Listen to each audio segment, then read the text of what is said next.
Culte d'adieu. Je me suis demandé qu'est-ce que j'allais pouvoir bien dire à cette occasion. Et toute cette semaine a été habitée par une espèce de relecture, on va dire, de ma vie, parce que non seulement il s'agit d'un culte d'adieu, mais il s'agit aussi de la fin d'une époque. Après le temps de formation, assez long pour moi, une trentaine d'années, le temps de l'action, 35 ans réglementaires, vient le temps de la contemplation. Peut-être, j'aimerais mieux dire le temps où il y a moins de dispersion. Le métier, c'est un métier aussi que l'on fait, est un métier qui peut nous disperser. L'apôtre Paul disait se faire tout à tous pour en gagner si possible quelques-uns. Et d'une certaine manière, c'est dans le courant de ma vie une attitude, celle de se faire tout à tous, d'écouter, de rencontrer, de percevoir les attentes qui a caractérisé, je crois, mon ministère. Passer donc d'une activité reconnue, instituée, à une activité plus large, c'est un saut.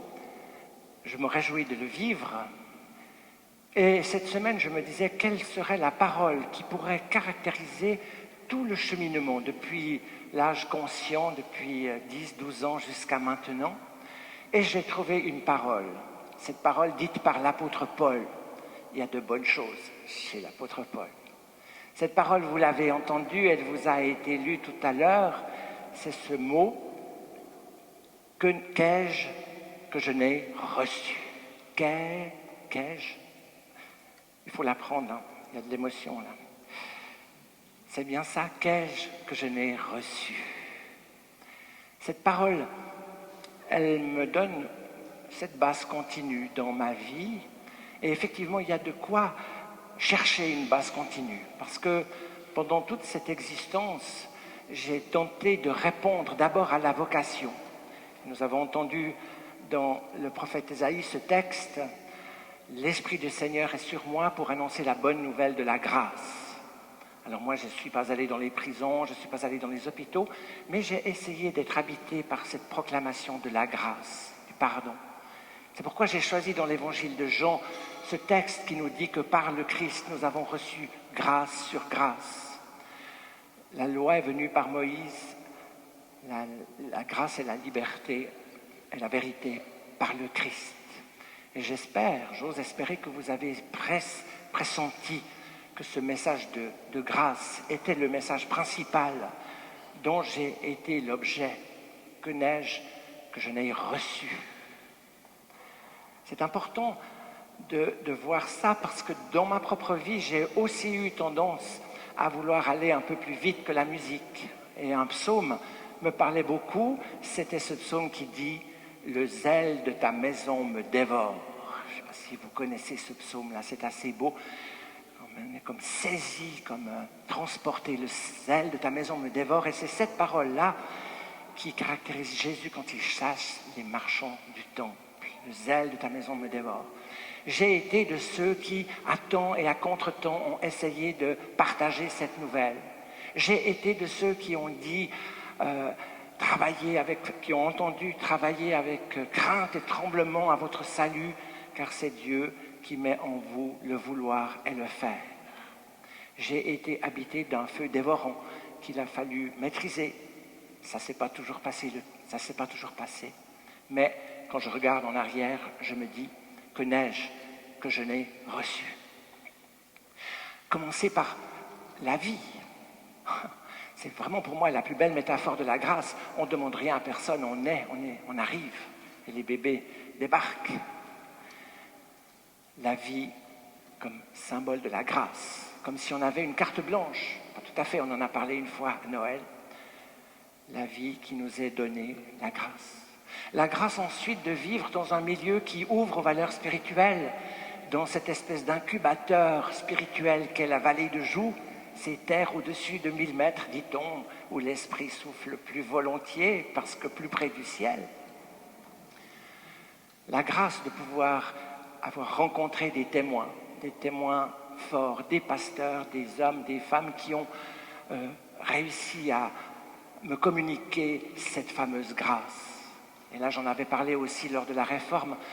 Un jour, j'ai pris conscience que je n'avais pas besoin de faire des gros efforts pour être sauvé, puisqu'il me suffisait d'accepter de l'être et que ça libérait ma vie pour toutes sortes de tâches. Ça, c'est quelque chose d'absolument extraordinaire. Et puis après, la grâce d'avoir pu travailler pendant 7 ans dans une petite paroisse, pendant 8 ans dans l'aumônerie de jeunesse et des gymnases, pendant 12 ans dans l'aumônerie de l'université de l'EPFL, chaque fois des grâces extraordinaires qui me venaient dessus, que n'ai-je, que je n'ai reçu, à tel point que l'un ou l'autre me disait toujours, si être pasteur c'est faire ce que tu fais, alors je serais bien intéressé. Et ce n'est pas toujours le cas, il y a d'autres côtés. Tout ce qui commence finit.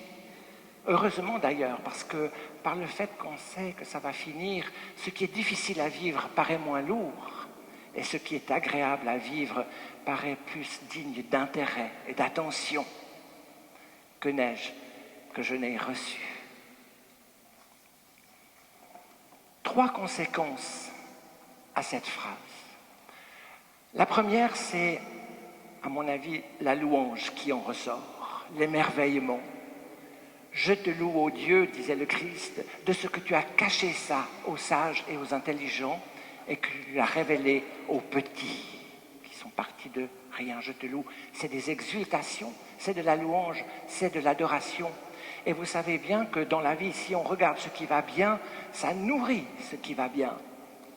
Si on regarde ce qui va mal, ça nourrit aussi ce qui va mal. Que n'ai-je que je n'ai reçu? Quelle joie, quelle reconnaissance! Dans le psaume 63, on entend le psalmiste exprimer sa joie d'avoir été exaucé, soutenu, porté. La joie. La deuxième conséquence de ce que n'ai-je que je n'ai reçu, elle est dans le texte de Paul, au chapitre 3 de la première aux Corinthiens, c'est, on va dire, l'humilité. Parce que si on n'a que des choses qu'on a reçues, on ne peut pas s'en glorifier, on ne peut être que reconnaissant.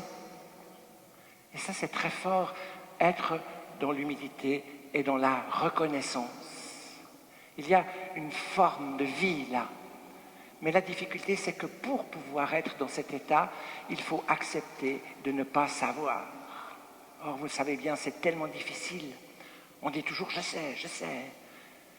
Passer du temps, et ça m'a pris du temps, à apprendre que je ne savais pas. Et voilà que les portes s'ouvrent à la connaissance, à la culture, à toutes sortes de choses, pour lesquelles d'ailleurs je suis reconnaissant à l'Église protestante par ses exigences intellectuelles, par cette volonté de nous former de manière solide et ancrée dans une formation qui est absolument extraordinaire, qui s'appelle la théologie, et qui malheureusement est en train de subir des difficultés.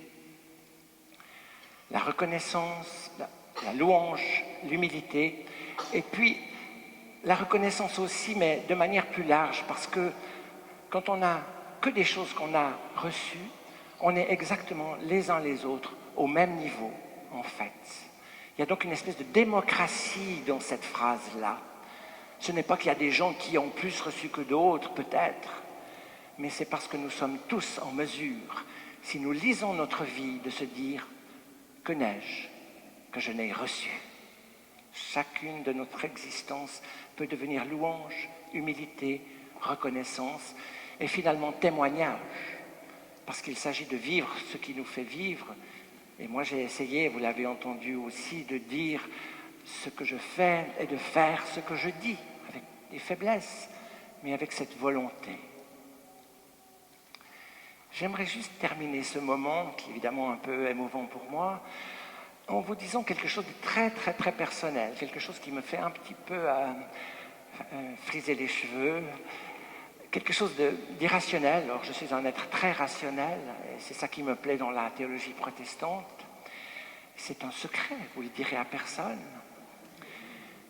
Vous avez sur votre feuille une petite image, il s'agit de la descente de la chair, là, avec les mains, c'est les miennes. Je me suis payé Anne Veufray, un petit photographe, quand j'avais 60 ans. Il se trouve, et vraiment je le dis avec crainte et tremblement, qu'il y a très très longtemps, peut-être avais-je 8 ou 9 ans, donc absolument aucune idée de ce qui se passerait dans ma vie, il se trouve qu'une nuit de rêve, de songe, Je rêvais que je descendais cette chair avec un rabat blanc complètement irrationnel. D'où ça venait? Je vous le laisse, je ne crois pas au destin, mais comme tout ce que Dieu fait est bien fait, il y avait peut-être quelque chose. J'avais évidemment oublié tout ça, je l'ai oublié quand j'ai accepté d'être envoyé parmi vous, Olivier Clinge s'en rappelle, mais peu à peu ça m'est revenu et quelque part ça me donne confiance que Dieu conduit notre vie. Il y a eu des hauts, il y a eu des bas, il faut faire, c'est défait, il faut refaire encore, c'est encore défait, disait Ramu, mais là derrière, tout ce que Dieu fait est bien fait. Amen.